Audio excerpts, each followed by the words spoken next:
Hello again, everybody. Welcome back to our course, Creating a Lively Seder.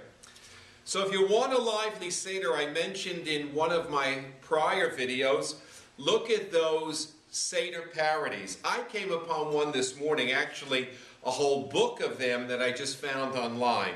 It's called Goodbye, Goodbye, Mitzrayim, and it's sung to the tune of To Life from Fiddler on the Roof.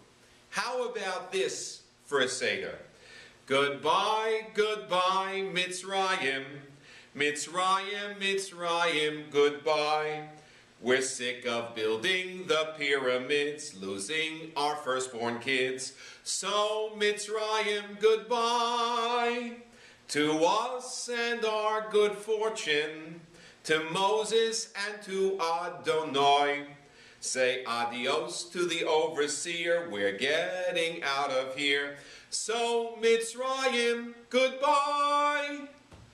Well, you get the idea, and there's a whole book of these parodies that you can find online.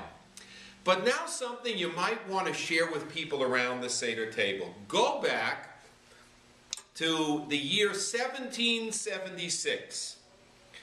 Three men, Thomas Jefferson, Benjamin Franklin, and John Adams, have been assigned the task of coming up with a great seal for the new nation. And they're trying to think, what would be the great seal of the United States?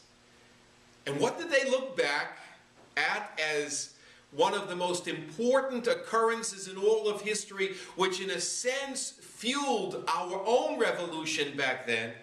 They look back to the freedom of the Israelites from Egypt.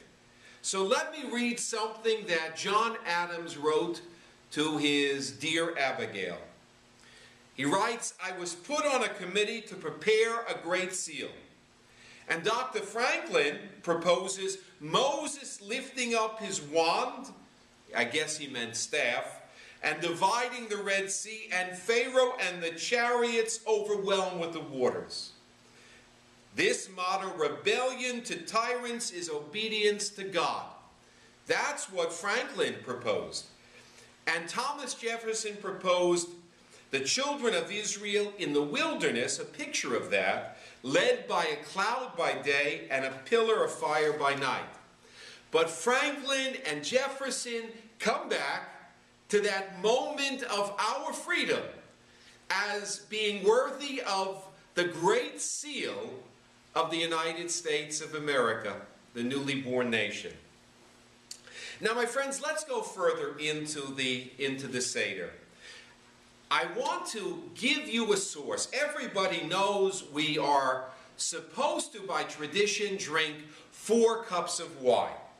Now, you would say, why 4 cups of wine? Because, well, number one, I guess, it gives us the opportunity to sample 4 fantastic different kinds of wine, but that's really not the reason.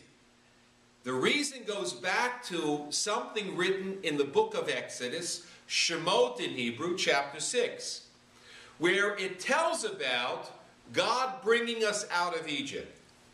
And it reads, I am the Lord, I will bring you out from beneath the burdens of Egypt. I will rescue you from slavery. I will redeem you with an outstretched arm, and I will take you to be my people.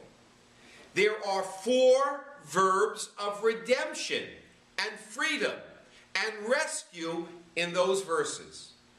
What are they? I will bring you out, I will rescue you, I will redeem you, and I will take you to be my people. And the rabbis said long time ago that for each one of those verbs of redemption and rescue and liberation, we should have a cup of wine at the Seder. Now think of it also this way. You know, when slaves sit down, they probably don't really sit down, but when slaves have a meal, they do not have wine. No one serves them wine. And by the way, at the Seder, The Mishnah says, the Code of Jewish Law says, we're supposed to have someone mix the wine and serve it to us because we're not slaves anymore. We are free people. Free people get to drink wine. Not once, not twice, 3 times, 4 times. Because that is the luxury of freedom.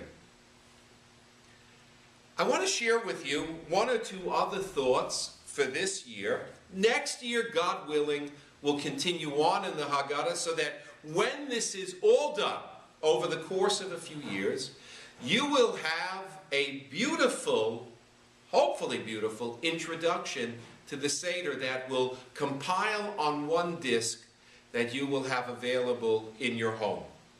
Now, we all know about the 4 sons. I know some people don't like 4 sons. 4 children.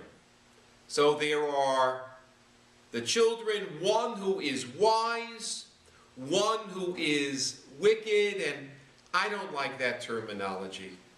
One who doesn't, who's simple, and one who doesn't know how to ask. But very interestingly, when the Haggadah speaks about each one of them, it says there's one who's wise, one who's wicked, one who is simple, and one who doesn't know how to ask. And in Hebrew, the word is echad, right? Echad means one. Echad chacham, one wise. Echad rasha, one who is wicked. Echad she'eino yodea lishol, and one who is simple, doesn't know how to ask. And one, of course, who is just doesn't know how to ask. But what our rabbis tell us is that number 1 attached to each one of them, each of the 4 different children, tells us that each one of them, even though they're different, and even though they may ask irritating questions, like the child described as a Russia asks an irritating question, there is still an element of the one, God, found in each of those children. They all have a place at our Seder. Now, I have a problem, of course, with, as I mentioned, Russia. There's nothing wrong with a child asking a difficult and maybe even a contrary question from time to time. At least the child is asking a question. That means we have to be ready and prepared to answer if we can. What is that so-called wicked child asking? What does this mean to you? And the question is a very probing question. And some say what he's really asking, or she's really asking, is, you know, all this that we're doing tonight, why is it this that we do and so many other traditions we don't do? Why is this so meaningful, but all the other traditions of Judaism not quite as meaningful? So maybe the challenge is not only to make the Seder meaningful, but if you really want to answer the Russia, the evil child, the contrary child, then we need to make the rest of the year, with all the other traditions, meaningful to us and to our families as well. My friends, I, as I'm sure you know, can go on and on with this. I wish I had more time to take you deeper into the Seder.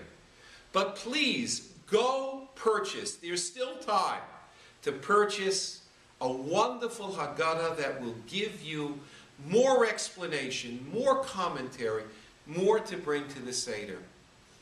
Our blessing for each other at this time of the year is a Zisen Pesach, a sweet Pesach. I wish that to you and yours. May it be a Chag Kasher v'Sameach, a very joyous and kosher Pesach. My best to all of you. Shalom.